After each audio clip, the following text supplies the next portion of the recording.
Hello students, welcome to infallible study. I hope तुम लोग अच्छे होगे। विनर सीरीज में आज हम स्टार्ट करेंगे वर्क एंड एनर्जी, जो कि बहुत ही ज़्यादा इंपॉर्टेंट चैप्टर है। ऑलरेडी हमारे पास मोशन का 1 शॉर्ट वीडियो कंप्लीट हो चुका है, लिंक तुम्हें डिस्क्रिप्शन में मिल जाएगा। उसके बाद हमने किया था मैटर इन आवर सराउंडिंग्स, उसका भी 1 शॉर्ट वीडियो कंप्लीट हो चुका है, उसका लिंक भी तुम्हें डिस्क्रिप्शन में मिल जाएगा। इसके साथ ही मैं बात करूं तो हमने स्टार्ट की थी एमसीक्यूज की सीरीज, जिसका ऑलरेडी एक सेशन कंप्लीट हो चुका है। और मैं तुम लोगों को बताऊं कि ये जो एमसीक्यूज की सीरीज है क्लास 9th के साइंस की, ये लाइव करते हैं हम 8:30 पे मंडे, वेडनेसडे और फ्राइडे को, जिसका ऑलरेडी एक सेशन कंप्लीट हो चुका है। और आज हम फिर से 1 शॉर्ट वीडियो में लेकर आए हैं work and energy. So without wasting time, let's begin.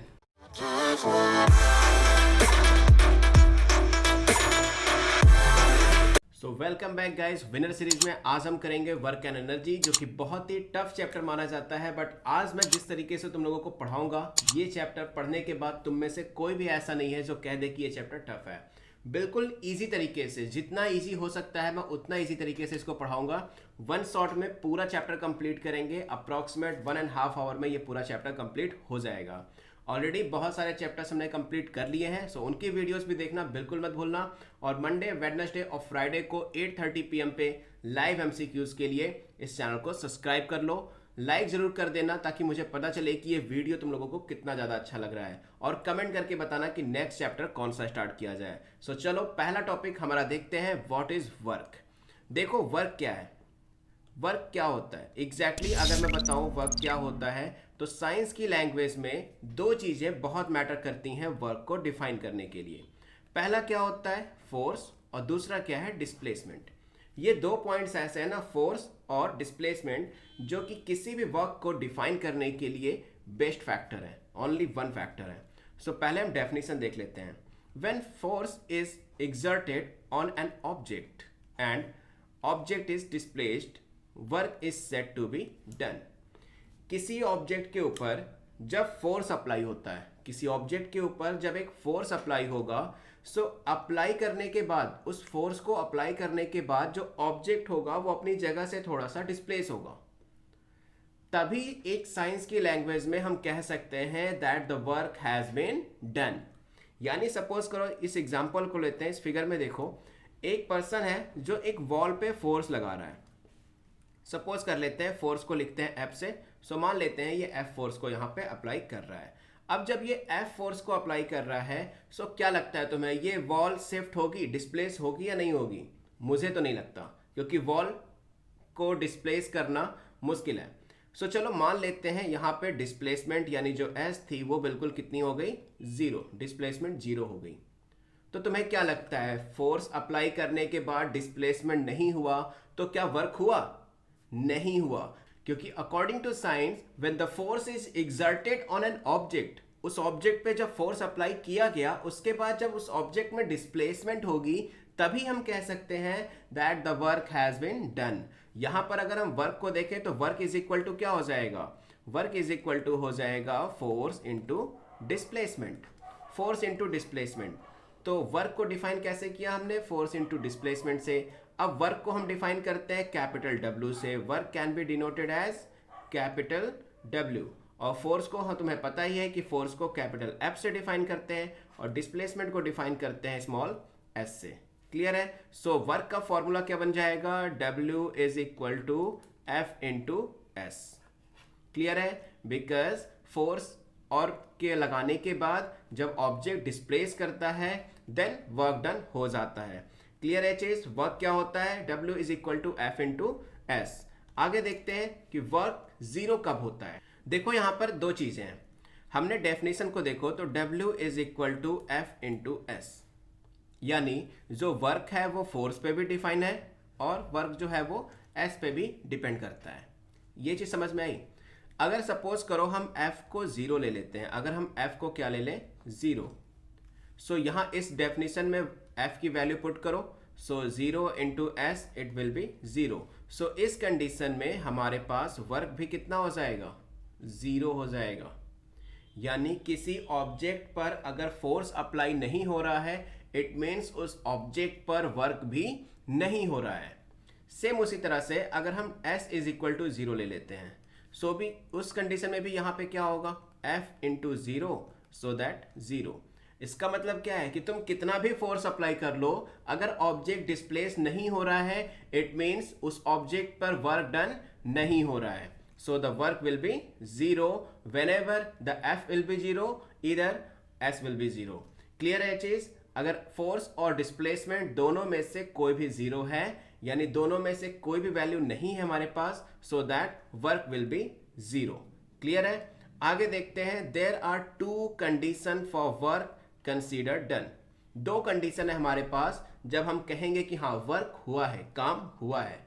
पहली कंडीशन क्या है? Force should be act on the object, जो बात रही F की, क्योंकि W इज इक्वल टू क्या होता है? F into S. So F की बात हम क्या करेंगे कि जब ऑब्जेक्ट पे फोर्स होगा तभी मानते हैं कि वर्क डन हुआ है। Second, object must be displaced, यानी small s।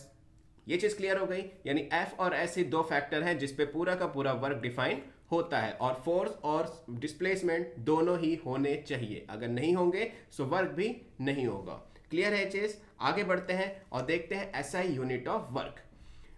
SI unit of work क्या होता है? देखो, इस चीज को निकालना बताते हैं। किसी भी चीज की एसआई यूनिट फाइंड करने के लिए तुम्हें सबसे पहले उसका फॉर्मूला पता होना चाहिए। अब हमें पता है कि वर्क का फॉर्मूला क्या होता है? F into S. ऑब्वियस सी बात है, अभी अभी पता चला that W is equal to F into S. हमें क्या फाइंड करना है? SI unit. हम सबकी एसआई यूनिट फाइंड करेंगे। वर्क की फाइंड करनी है, बट हम पहले एसआई यूनिट फाइंड करेंगे। एफ क्या है? फोर्स। फोर्स की एसआई यूनिट न्यूटन, सबको पता है। S displacement, SI unit metre हो जाएगी, क्योंकि डिस्प्लेसमेंट को किस में मेजर करते हैं? मीटर में। सो दैट डब्ल्यू यानी वर्क की एसआई यूनिट क्या हो जाएगी? Newton metre. It can be written as N M, capital N but small M, newton metre. So work की एसआई यूनिट क्या हो गई? Unit force is newton metre. Clear है चीज? SI unit of work that is newton metre.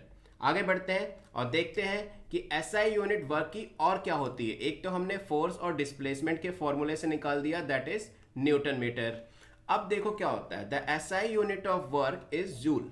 Work की और SI unit क्या होती है? जूल होती है, और इसको रिप्रेजेंट करते हैं कैपिटल जे से। अब ऐसा क्यों होता है? जूल एसआई यूनिट क्यों है?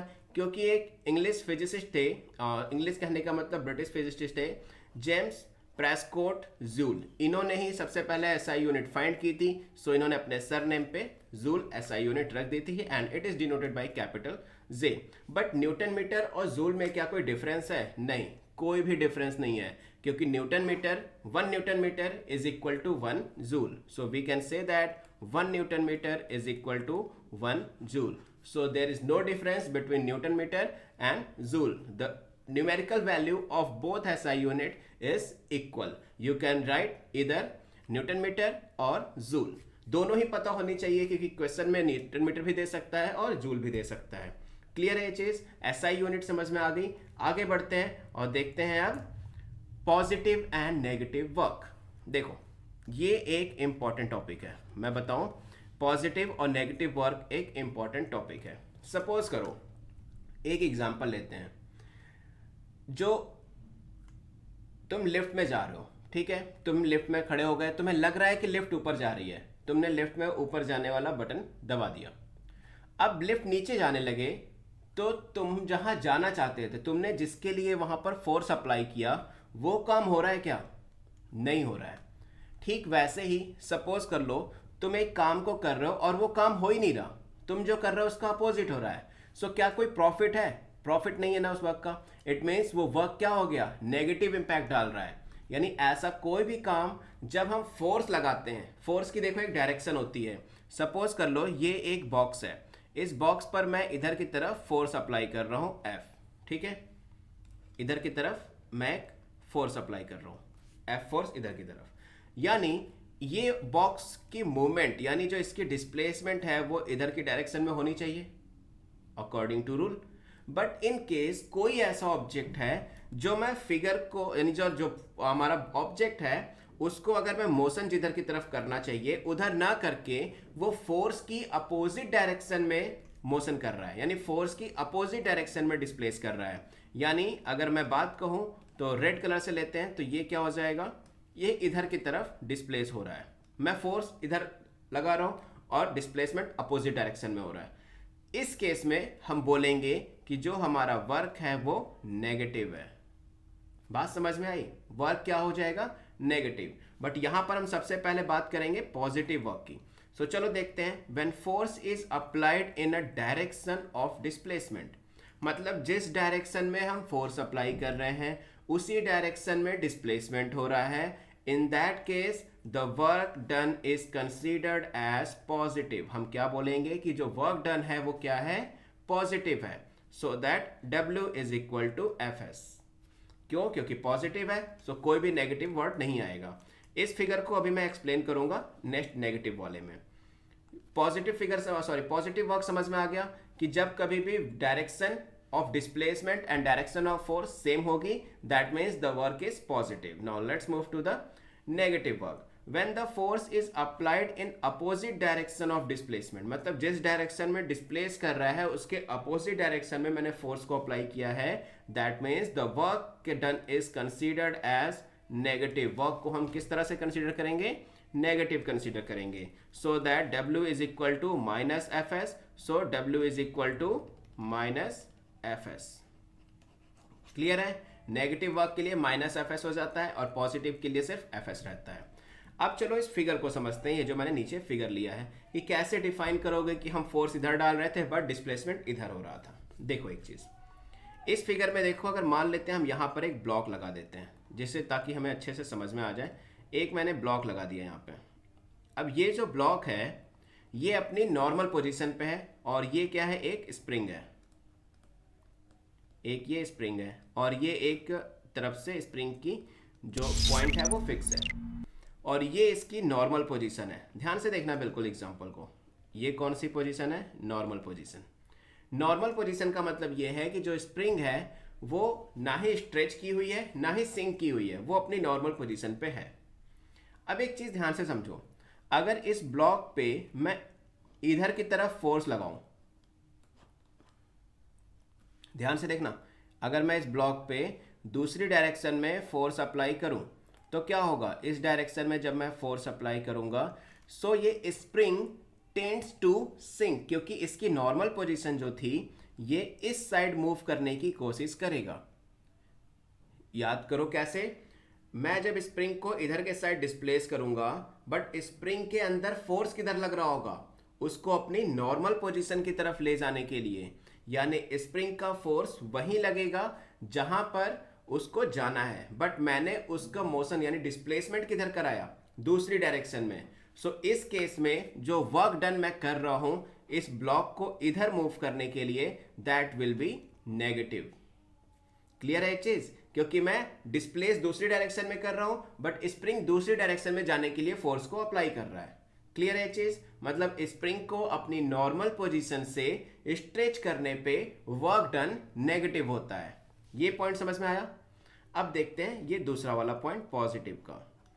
अब देखो ये ब्लॉक जब यहां पर आ चुका था, इस केस की बात कर रहे हैं, जब ब्लॉक यहां पर आ चुका था तो ये वापस इधर की तरफ फोर्स लगेगा और जैसे ही मैं छोड़ूंगा सो ये ब्लॉक भी यहां की तरफ शिफ्ट हो जाएगा। यानी जिस डायरेक्शन में फोर्स लग रहा था उसी डायरेक्शन में डिस्प्लेसमेंट भी हो गई। सो इस केस में क्या होगा? वर्क पॉजिटिव हो जाएगा। ध्यान से समझो, एक स्प्रिंग की नॉर्मल पोजीशन से जब हम उसको स्ट्रेच करते हैं सो वर्क नेगेटिव होता है, बट जब स्ट्रेच करने के बाद उसको हम छोड़ देते हैं और वो अपने नॉर्मल पोजीशन की तरफ आता है, दैट मीन्स वर्क पॉजिटिव होता है। क्लियर है? यानी यहां पर स्प्रिंग का देखो एक केस बनता है। अगर हम बात करें टूवर्ड्स नॉर्मल, अगर हम नॉर्मल की बात करें, अगर स्प्रिंग का मोशन डिस्प्लेसमेंट जो है, डिस्प्लेसमेंट यानी S जो है वो नॉर्मल की तरफ है, सो वर्क कैसा होगा? पॉजिटिव। वर्क कैसा हो जाएगा? पॉजिटिव। अगर हमारे पास जो डिस्प्लेसमेंट हो रही है स्प्रिंग की वो अवे फ्रॉम नॉर्मल है, सो वर्क कैसा हो जाएगा? नेगेटिव। इस चीज को याद रखना, कभी कभी 1 मार्क्स में क्वेश्चन पूछे जा सकते हैं। अगर स्प्रिंग की नॉर्मल पोजीशन से, अब वो चाहे अंदर की तरफ आ रहा हो, सिंक हो रहा हो या फिर अवे जा रहा हो, उसकी नॉर्मल पोजीशन से अगर हम स्प्रिंग को स्ट्रेच करेंगे सो वर्क क्या हो जाएगा? नेगेटिव। और अगर नॉर्मल की तरफ डिस्प्लेसमेंट हो रही है so that the work will B positive. Clear है ये चीज़? यानी नेगेटिव और पॉजिटिव वर्ब तुम्हें अच्छे से समझ में आ गया। मैं एक चीज़ बता दूं, हमारे इस विनर सीरीज में क्लास 9th के हर चैप्टर का यानी कंप्लीट पूरी साइंस का वन शॉट वीडियो आएगा। सो इस चैनल को सब्सक्राइब करना बिल्कुल मत भूलना और बेल आइकन पे भी ज़रूर क्लिक कर लेना ताकि तुम्हें तुरंत ही नोटिफिकेशन मिल जाए। और लाइक करके मुझे ये जरूर बताना कि ये वीडियो तुम्हें कैसा लग रहा है और अगला कौन सा चैप्टर कराना है उसके लिए कमेंट भी करना बिल्कुल मत भूलना। सो चलो अब देखते हैं एक नोट पॉइंट जो कि मैं अपने सारे लेक्चर में रखता हूं, एक टॉपिक के बाद छोटा सा नोट पॉइंट।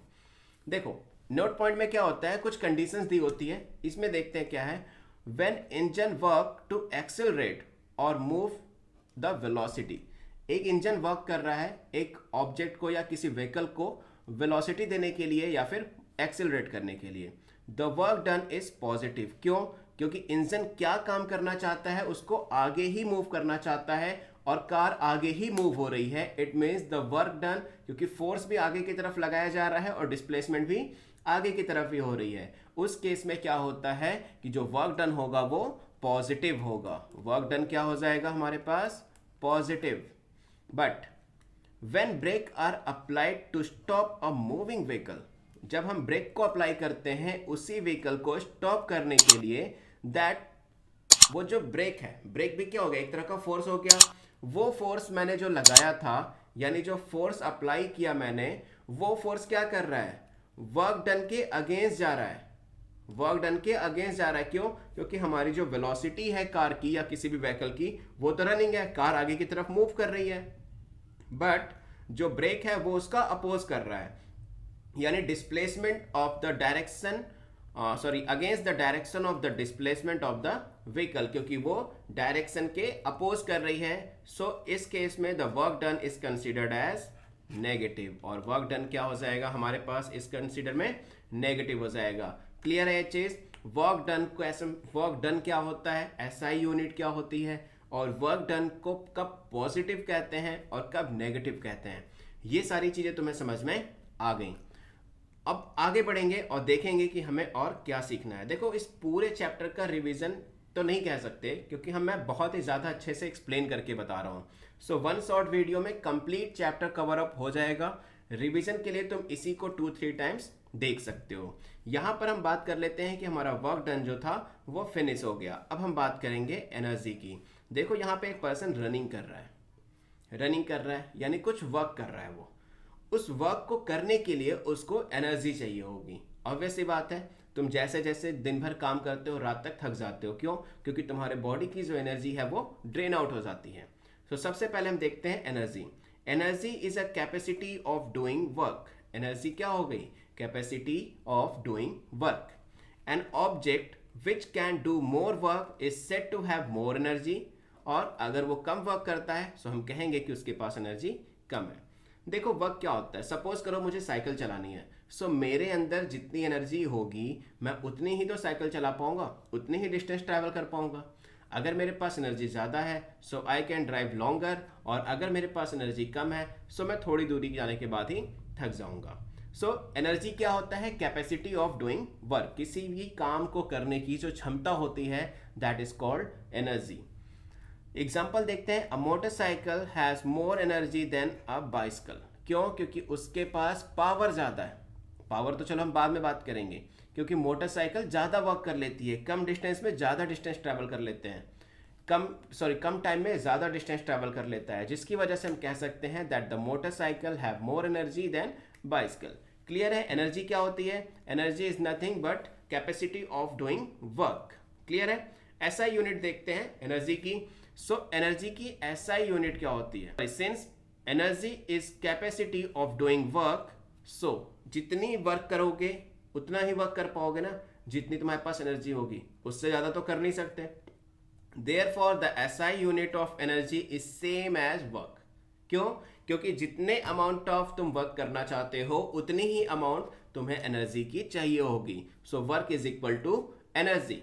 इन केस हम कह सकते हैं कि work is equal to energy, so that जो एसआई यूनिट वर्क की थी वही एसआई यूनिट हम एनर्जी की भी लिख सकते हैं। Thus the SI unit of energy is joule denoted by capital J, और अगर इसके लार्जर अमाउंट की बात करें so 1 kilo joule is equal to क्या होता है 1000 जूल। ये हेल्प करेगा तुम्हारे न्यूमेरिकल्स को सॉल्व करने में।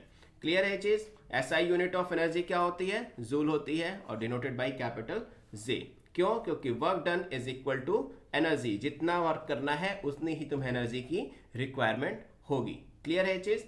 आगे बढ़ते हैं अब और देखते हैं हमारे पास फॉर्म्स ऑफ एनर्जी कि एनर्जी के कितने फॉर्म्स होते हैं। सो देखो तुम्हारी बुक में टोटल 5 टाइप्स के फॉर्म लिखे होंगे, kinetic energy, potential energy, mechanical energy, chemical energy और इलेक्ट्रिकल एनर्जी। वैसे भी बहुत सारी एनर्जी होती है, heat energy, air energy, tidal power energy. So हमें सब नहीं पढ़ना, हमें बेसिकली यहाँ पे वर्क है 2 का, काइनेटिक और पोटेंशियल का। ये हमारे टॉपिक के लिए, हमारे एग्जाम के लिए इंपॉर्टेंट है। इनका डेरिवेशन भी हम करेंगे और इनको पहले समझेंगे। सो सबसे पहले देखो होती है मैकेनिकल एनर्जी। इस मैकेनिकल एनर्जी के ही 2 पार्ट होते हैं, the first one is kinetic and second one is potential. और उसके बाद आता है हमारा केमिकल एनर्जी और देन फिर आता है इलेक्ट्रिकल एनर्जी।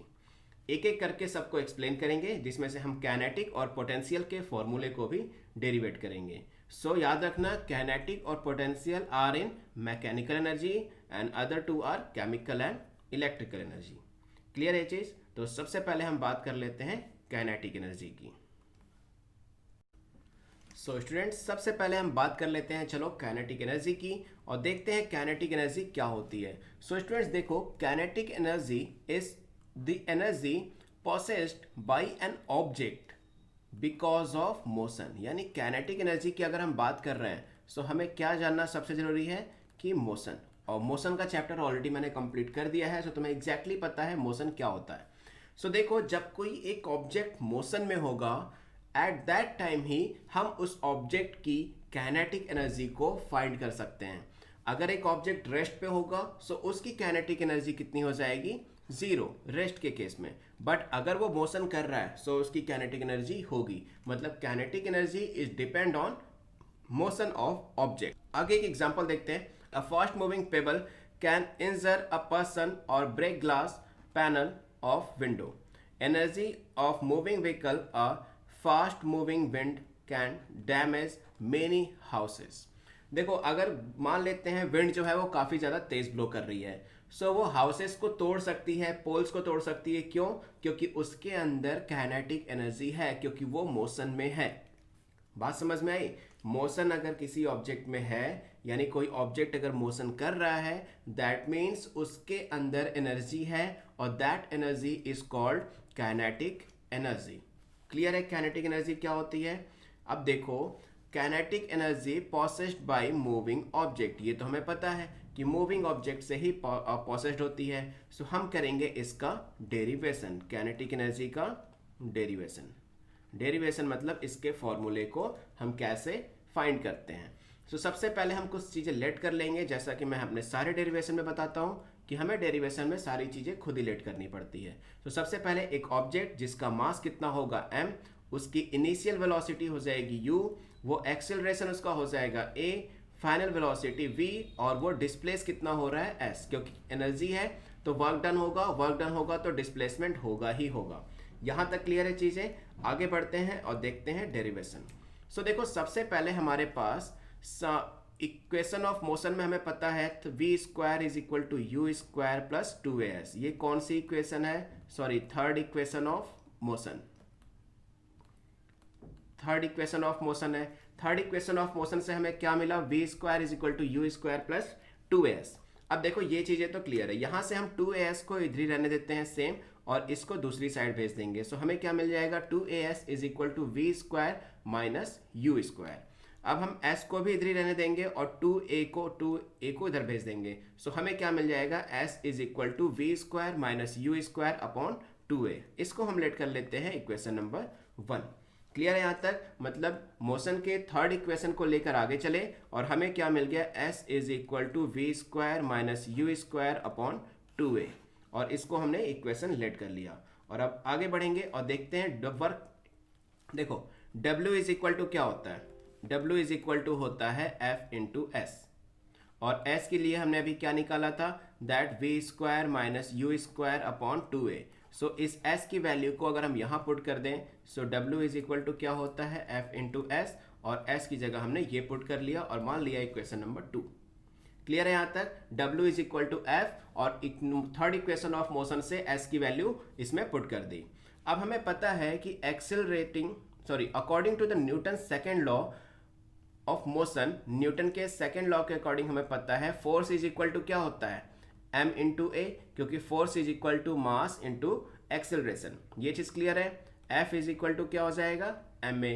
सो यहाँ से हम जो F की वैल्यू है उसको हम सेकेंड इक्वेशन में पुट कर देंगे, और सेकेंड इक्वेशन में जब वैल्यू को पुट करोगे तो हमारे पास क्या हो जाएगा, पहले हमारे पास क्या था, W is equal to F into s, s की वैल्यू पुट कर ली हमने, that we square minus you square upon 2a, और फोर्स की वैल्यू पुट कर ली, दैट इज ma।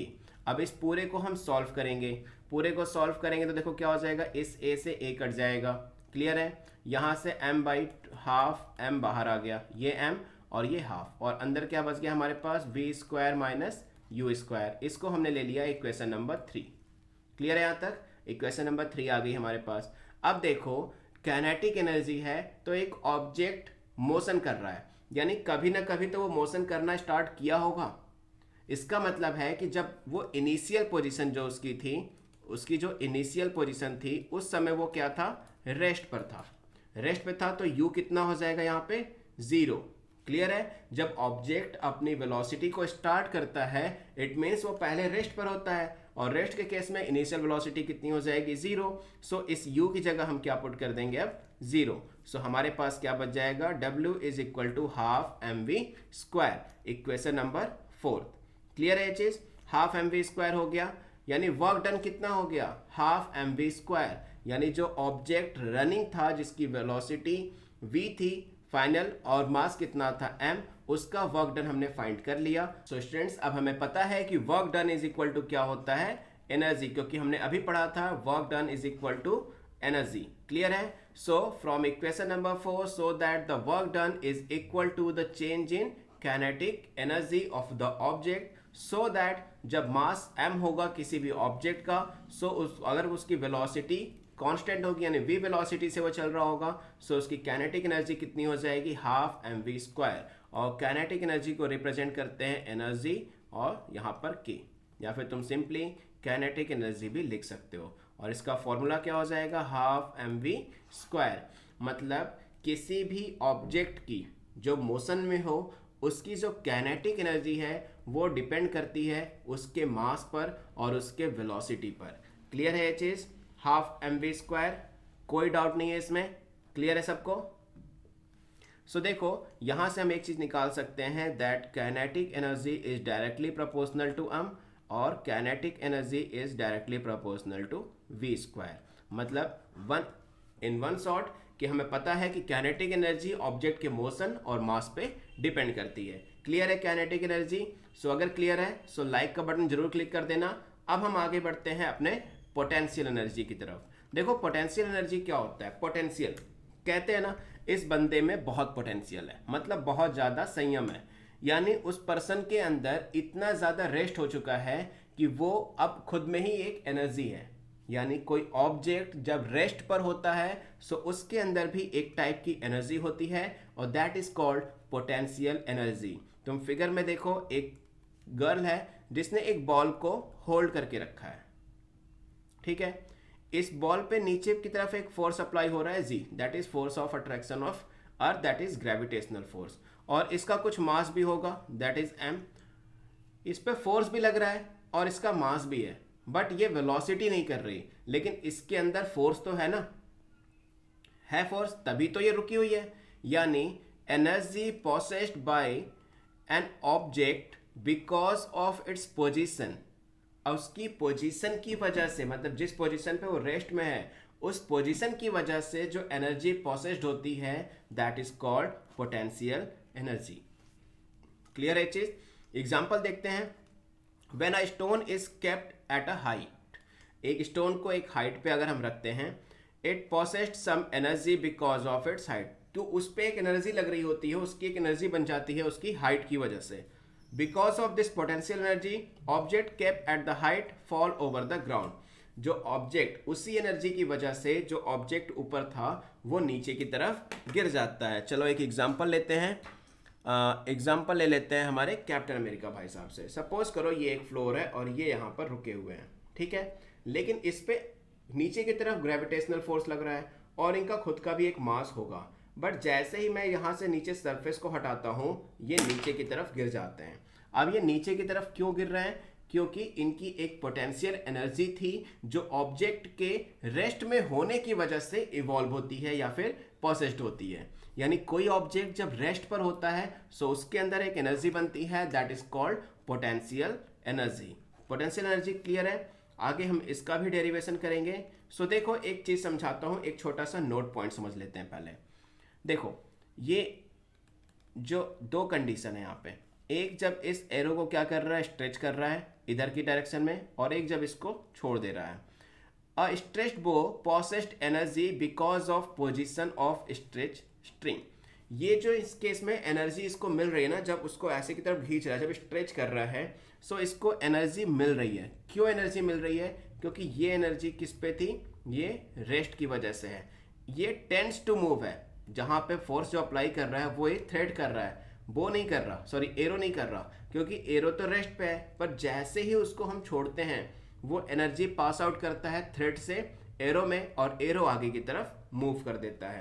क्लियर है ये चीज? यानी यहां पर क्या है, पोटेंशियल एनर्जी किस में कन्वर्ट हो रही है, काइनेटिक एनर्जी में। क्योंकि ये वाला फिगर क्या शो कर रहा है, पोटेंशियल एनर्जी को, क्योंकि इसमें हमारा एरो रेस्ट पर है। बट जैसे ही इस थ्रेड की एनर्जी इसमें पास होती है ये आगे की तरफ मूव करने लगता है, so it is kinetic energy. So now we can say, according to this figure, we can say that potential energy is converting into kinetic energy.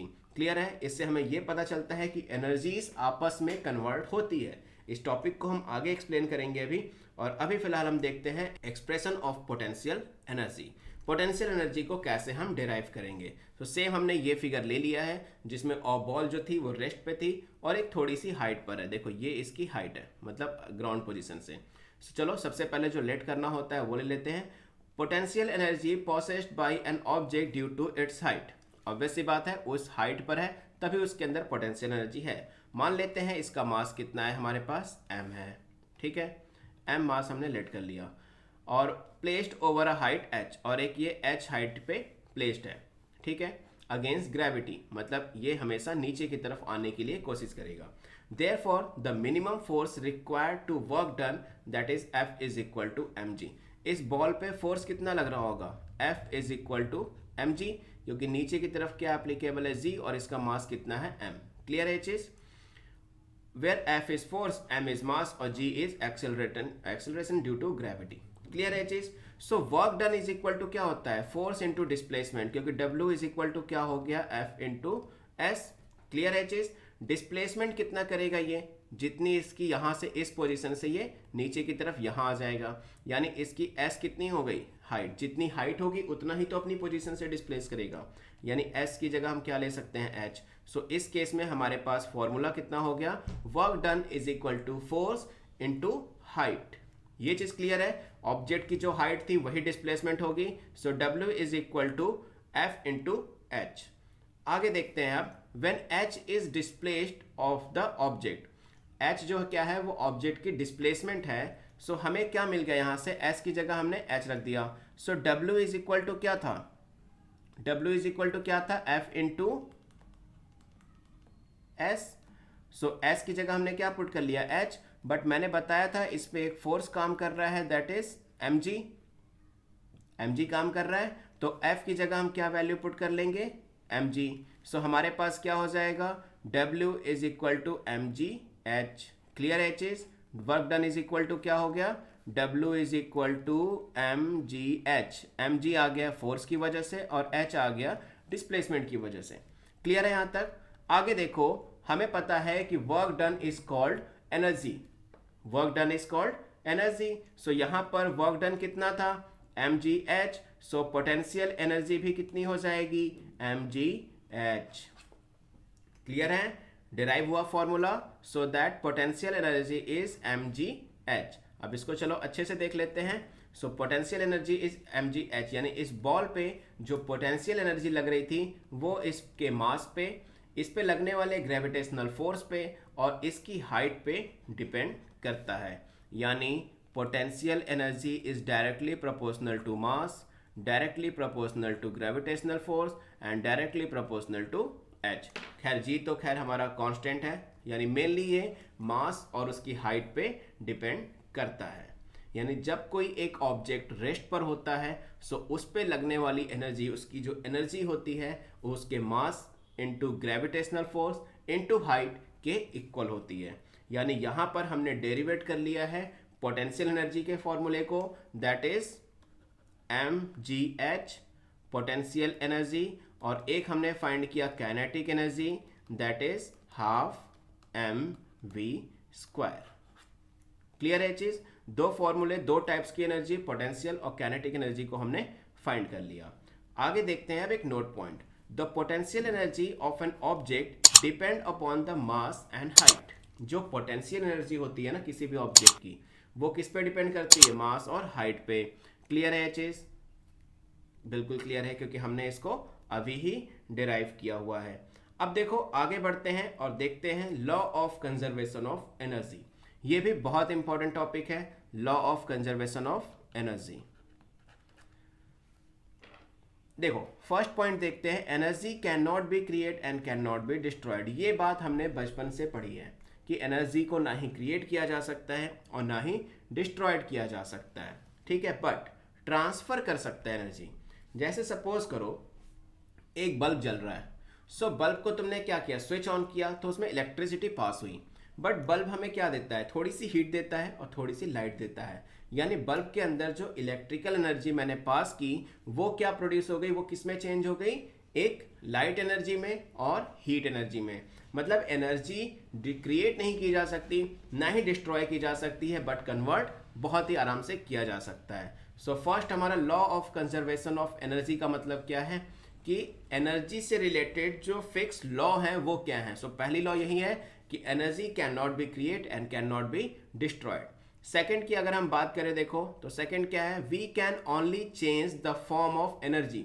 जैसे मैंने अभी बल्ब के केस में बताया था ना कि जो इलेक्ट्रिक एनर्जी थी वो किस में कन्वर्ट हो गई थी? हीट एनर्जी में और प्लस लाइट एनर्जी में। यानी एनर्जी के फॉर्म्स को कन्वर्ट कर सकते हो बट एनर्जी को क्रिएट और डिस्ट्रॉय नहीं कर सकते। थर्ड पॉइंट देखते हैं, this law is called law of conservation of energy, और इन्हीं दोनों लॉ को हम क्या कहते हैं? Law of conservation of energy. Clear है? अब देखो थर्ड लास्ट पॉइंट क्या है? Law of conservation of energy states that the total energy of a system remain unchange. जैसे सपोज करो एक बल्ब है, जो इलेक्ट्रिसिटी जा रही थी वही किस में कन्वर्ट हो गई? हीट एनर्जी और लाइट एनर्जी में। यानी जितनी इलेक्ट्रिकल एनर्जी मैं प्रोड्यूस करूंगा उतनी ही हमारी हीट एनर्जी और लाइट एनर्जी भी प्रोड्यूस होगी। मतलब यहाँ से यहाँ तक एनर्जी चली गई बट वो अनचेंज्ड थी। क्यों? Because of law of conservation of energy says that energy can not be create and can not be destroyed, it can be only converted. Clear है? Law of conservation of energy समझ में आई? आगे इसी के कुछ और पॉइंट्स देखते हैं। During free fall of the object, अगर ऑब्जेक्ट फ्री फॉल कर रहा होगा the potential energy starts decreasing and converting into kinetic energy. इस चीज को चलो एक छोटा सा एक्सपेरिमेंट करते हैं और फिर समझते हैं। सपोज करो इस गर्ल ने इस बॉल को छोड़ दिया, सो ये बॉल यहां आकर गिरेगा। क्लियर है चीज? ऑब्वियस सी बात है, बॉल वहीं आकर गिरेगा। सो मान लेते हैं ये इसका पाथ है। अगर ये बॉल इस पोजीशन पे है जहां पर पोजीशन ए है, थोड़ी देर बाद ये बॉल बी पे आएगा, थोड़ी देर बाद ये बॉल सी पे आएगा और फिर डी पे आएगा और अगेन लास्ट में ई पर आ जाएगा। तो मैंने इसके 5 पोजीशंस लिए हैं। फर्स्ट पोजीशन जो ए की है, इस केस में जो एनर्जी है वो रेस्ट पे है, यानी जो बॉल है हमारा वो रेस्ट पे है। यानी इसकी एनर्जी कितनी हो जाएगी? mgh, क्योंकि पोटेंशियल एनर्जी होगी और पोटेंशियल एनर्जी किस में होती है? mgh में होती है। ठीक जैसे ही इसने मोशन स्टार्ट किया नीचे की तरफ, तो बी पोजीशन पे ये मोशन में होगी, ऑब्वियस सी बात है मोशन में होगी। सो इसकी एनर्जी कितनी हो जाएगी? काइनेटिक एनर्जी हो जाएगी half mv, small m mv²। So first position says that potential energy और B position stand for kinetic energy. Again C पर भी वो मोशन में ही होगा, सो यहाँ भी क्या हो जाएगी काइनेटिक एनर्जी। डी पर भी क्या होगी वही same half M V square, so again on kinetic energy. यहाँ तक क्लियर है। अब आते हैं सबसे लास्ट पॉइंट पे। यहाँ पर ऑब्जेक्ट ग्राउंड पर आ चुका है। ग्राउंड पर आने के बाद वो तो रेस्ट में हो जाएगा, फिर से रेस्ट में हो जाएगा, यानी यहाँ पर भी एनर्जी कितनी हो जाएगी फिर से mgh यानी पोटेंशियल एनर्जी। ध्यान से देखो इस चीज को, एक ऑब्जेक्ट जो स्टार्टिंग में किस में था पोटेंशियल एनर्जी में, इसकी पोटेंशियल एनर्जी कन्वर्ट हो गई किस में काइनेटिक एनर्जी में। काइनेटिक एनर्जी चली आ रही थी और काइनेटिक एनर्जी फिर से लास्ट में किस में कन्वर्ट हो गई पोटेंशियल एनर्जी में। मतलब ये जो ऑब्जेक्ट था, ये जो बॉल है, इसने पहले ट्रैवल किया पोटेंशियल एनर्जी, फिर ये कन्वर्ट हुआ काइनेटिक एनर्जी और अगेन ये कन्वर्ट हो गया पोटेंशियल एनर्जी में। क्लियर है। अब इस स्टेटमेंट को पढ़ते हैं। चलो, लिखा हुआ है during free fall of the object the potential energy starts decreasing. देखो कैसे, क्योंकि जैसे जैसे हाइट में नीचे आ रहा था पोटेंशियल एनर्जी कम होकर किस में कन्वर्ट होती जा रही थी काइनेटिक एनर्जी में with decrease the height from the ground. और जैसे जैसे फिर से हाइट डिक्रीज होगी नीचे आते समय, वैसे वैसे फिर से वो क्या हो जाएगा पोटेंशियल एनर्जी की तरफ चला जाएगा। मतलब क्लियर है। ऑब्जेक्ट में ईच एंड एवरी पोजीशन पे तुम बता सकते हो कि काइनेटिक एनर्जी और पोटेंशियल एनर्जी कहाँ से किस में चेंज हो रही है। सो ये law of conservation of energy तो आई होप तुम लोगों को बहुत अच्छे से समझ में आ गया होगा। देखो चैनल को सब्सक्राइब करना मत भूलना, क्योंकि ऑलरेडी सारे चैप्टर्स आने वाले हैं। सो तुम्हें जिस दिन अपडेट हो उसी दिन मिल जाए, उसके लिए चैनल को सब्सक्राइब कर लेना और बेल आइकन में जरूर क्लिक कर देना। सो देखो यहाँ पर law of conservation of energy हमें समझ में आ गया। But law of conservation of energy का एक और एग्जाम्पल है, एग्जाम्पल ऑफ पेंडुलम। ये जो पेंडुलम है इससे भी कभी कभी क्वेश्चंस आते हैं और यहाँ पर भी हम काइनेटिक और पोटेंशियल एनर्जी को देखेंगे और फिर समझते हैं। मान लेते हैं इस पेंडुलम को जो कि यहाँ से अटैच्ड है।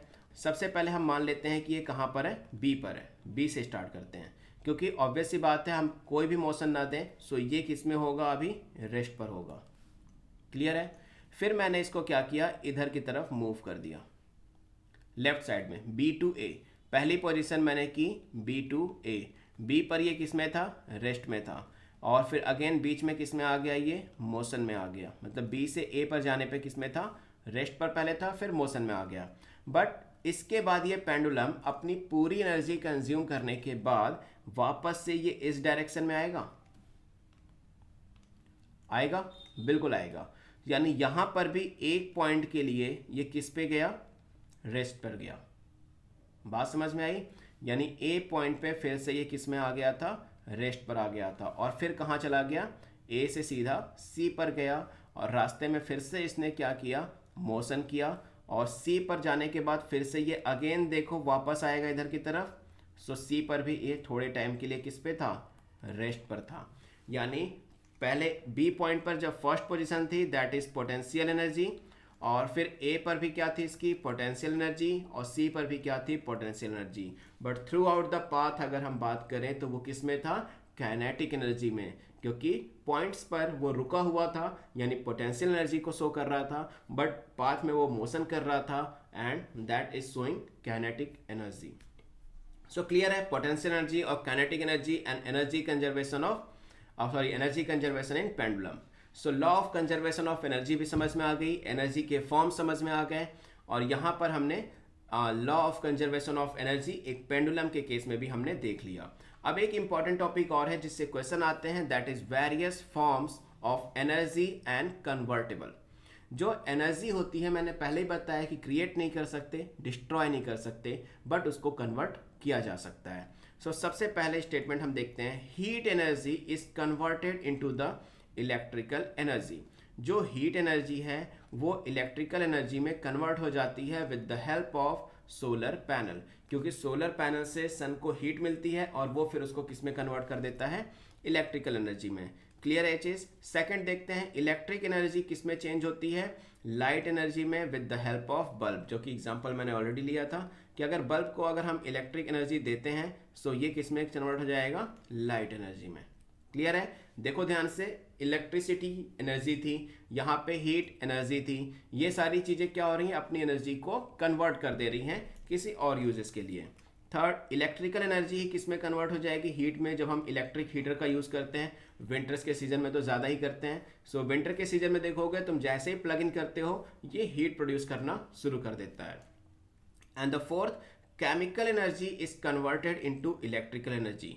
हम केमिकल एनर्जी को भी इलेक्ट्रिकल एनर्जी में कन्वर्ट कर सकते हैं with the help of electric cell. जब इलेक्ट्रिक सेल का यूज़ करते हैं तो हमारे पास जो केमिकल एनर्जी होती है वो इलेक्ट्रिक एनर्जी में कन्वर्ट हो जाती है। सो यहाँ तक चीज़ें समझ में आ गई। ये पॉइंट भी बहुत ज़्यादा इंपॉर्टेंट है कि कौन से एनर्जी को किस में कन्वर्ट करने के लिए कौन से इक्विपमेंट का हमने यूज़ किया। इससे भी 1 मार्क के क्वेश्चन या फिर कभी कभी पूरा स्टेटमेंट आ जाएगी that write down the various forms of energy are convertible. Clear है, एनर्जी और वर्क डन पूरी तरह से तुम्हें समझ में आ गया। सो स्टूडेंट्स, यहाँ तक तुम्हें सारी चीज़ें तो क्लियर है। अब आगे बढ़ते हैं और देखते हैं पावर क्या होता है। सो देखो, पावर हमने अभी तक क्या देखा, पहले तुमने वर्क डन देखा, फिर हमने एनर्जी देखी और अब बात करते हैं पावर की। सो देखो, पावर क्या होता है। पावर की अगर हम बात करें so rate of doing work, जैसे मोशन वाले चैप्टर में मैंने बताया था rate of change in velocity, वैसे यहाँ पे पावर क्या है, rate of doing work is called power. मतलब किसी भी वर्क को करने का जो रेट होता है that is called power. For example देखते हैं, a more powerful engine can do more work in less time. जब किसी के पास पावर ज़्यादा होगी सो वो टाइम को कम कंज्यूम करेगा, टाइम कम कंज्यूम करेगा और वर्क डन ज़्यादा करेगा अगर ज़्यादा पावर होगी तो। और अगर पावर कम होगी सो वो टाइम ज़्यादा कंज्यूम करेगा और वर्क को कम करेगा। Such as an aeroplane covers more distance in less time. ठीक वैसे ही जैसे एक एरोप्लेन लॉन्ग डिस्टेंस को भी शॉर्ट टाइम में कवर अप कर लेती है, बट उसकी जगह अगर हम ऑन रोड ट्रैवल करते हैं सो टाइम ज़्यादा कवर होता है, क्योंकि वहाँ पर हमारी स्पीड या वर्क डन कह सकते हो उस व्हीकल का कम हो जाता है। क्लियर है ये चीज़ कि पावर क्या होती है। Power is nothing but the rate of doing work is called power. किसी भी वर्क को करने के लिए जो रेट होता है that is called power. Clear है। आगे देखते हैं पावर की एसआई यूनिट क्या होती है। एसआई यूनिट से पहले हमें फॉर्मूला देखना पड़ेगा। देखो, मैंने पिछले मोशन वाले चैप्टर में भी बताया था कि अगर रेट वर्ड आता है इसका मतलब है हमें टाइम से डिवाइड करना है। अब यहाँ पर किसको डिवाइड करना है, देखो डेफिनेशन में क्या था, doing rate of doing work, मतलब हमें वर्क को डिवाइड करना है किससे, टाइम से। So that power is equal to work done divided by time. Power को रिप्रेजेंट करते हैं कैपिटल P से और वर्क को रिप्रेजेंट कर लेते हैं W से और टाइम को रिप्रेजेंट करते हैं स्मॉल t से। So that P is equal to W upon T। ये होता है हमारे पावर का formula, that is P is equal to W upon T। Clear है ये चीज़। सो स्टूडेंट्स, अभी तक हमने पावर की डेफिनेशन और पावर का फॉर्मूला दोनों देख लिया। अब बात कर लेते हैं एसआई यूनिट ऑफ पावर की। सो देखो, पावर की एसआई यूनिट क्या होगी। मैंने हमेशा बताया है कि फॉर्मूले से हम एसआई यूनिट को फाइंड कर सकते हैं। सो पावर का फॉर्मूला क्या था, power is equal to work done divided by time. अब वर्क डन का अगर हम बात करें वर्क डन की एसआई यूनिट की, सो दैट इज जूल, और टाइम की एसआई यूनिट क्या होती है, सेकेंड। सो पावर की एसआई यूनिट क्या हो गई, जूल पर सेकेंड, या तो फिर हम इसको जूल सेकेंड की पावर -1 भी लिख सकते हैं। बट इसके साथ साथ जेम्स वॉट ने एक और एसआई यूनिट दी थी दैट इज वॉट।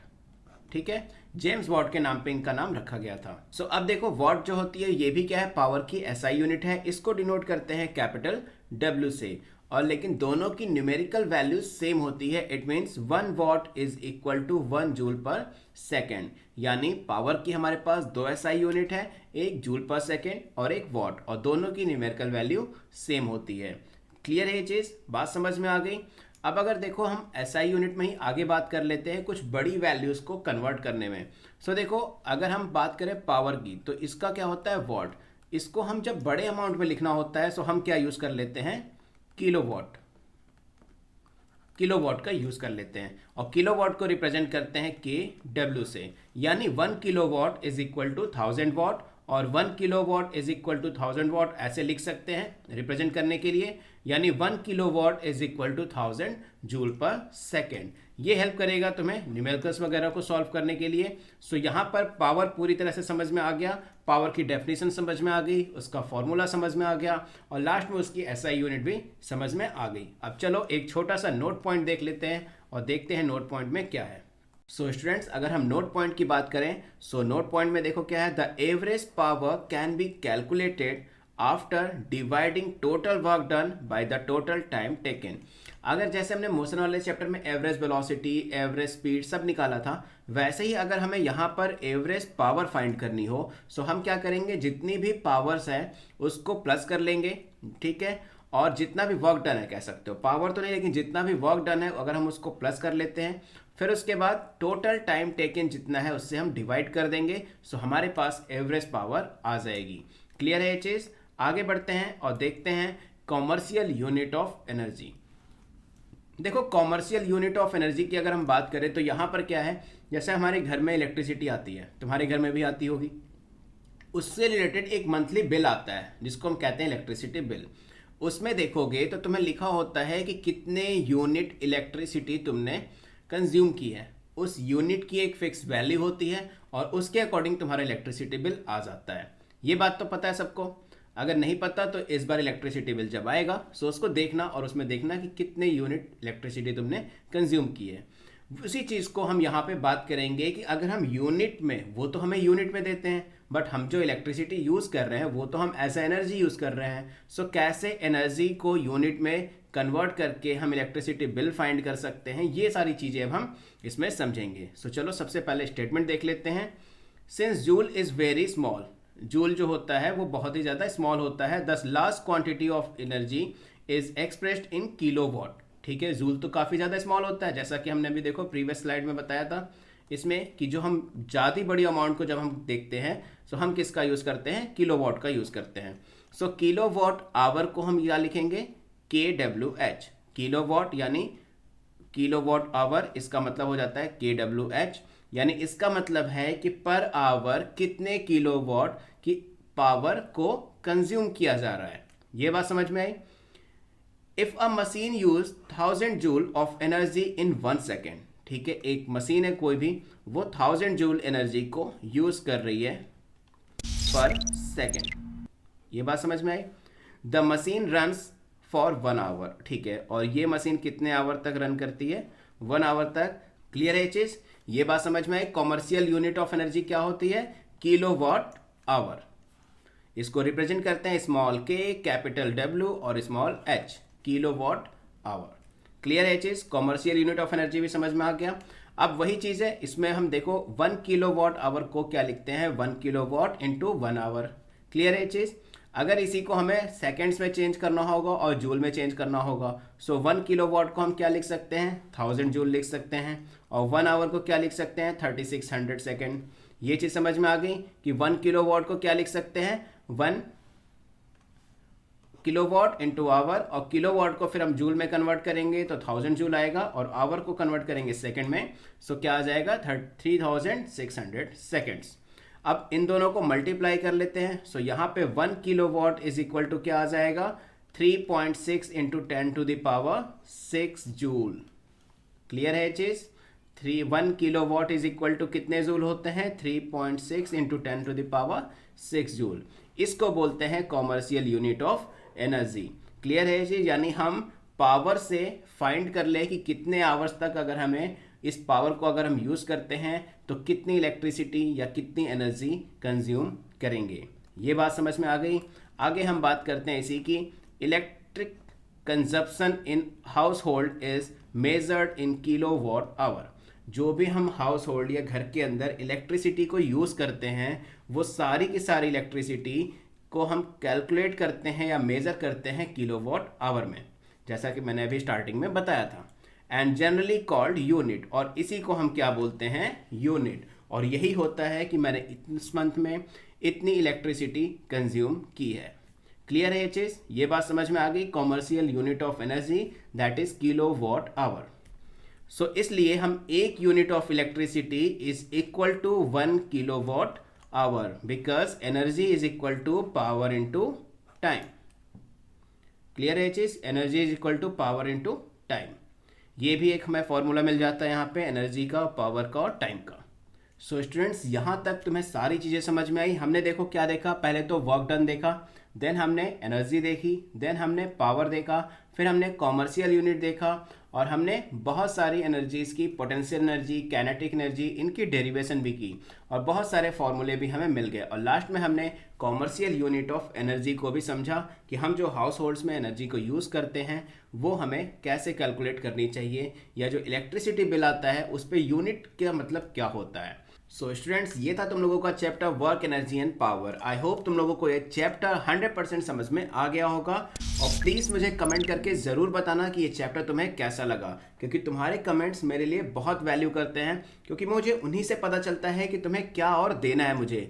और मैंने तुम्हें बताया था कि इसी के साथ MCQs की सीरीज़ भी शुरू होगी, जिसमें हम लाइव सेशन में आएंगे और MCQs को सॉल्व करेंगे। सो वो सीरीज़ भी स्टार्ट हो चुकी है, तो विनर सीरीज में ही जाओगे तो प्लेलिस्ट में मिल जाएगा। एक सेशन ऑलरेडी उसका हो चुका है। बहुत ही ज़्यादा इंपॉर्टेंट क्वेश्चंस जो थे MCQs के, उसको हमने लाइव सॉल्व किया था और तुम लोगों ने भी काफ़ी अच्छा सपोर्ट किया था।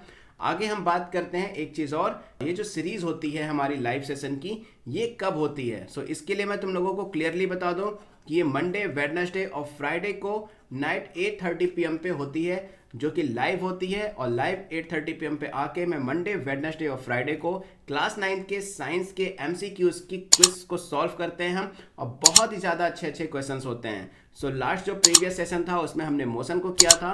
अब जो कमिंग सेशन होगा उसमें हम स्टार्ट करेंगे कुछ नए चैप्टर्स भी। सो स्टूडेंट्स, चैनल को सब्सक्राइब करना बिल्कुल मत भूलना, और वीडियो को लाइक ज़रूर कर देना, और कमेंट करके बताना कि ये वीडियो तुम्हें कैसा लगा।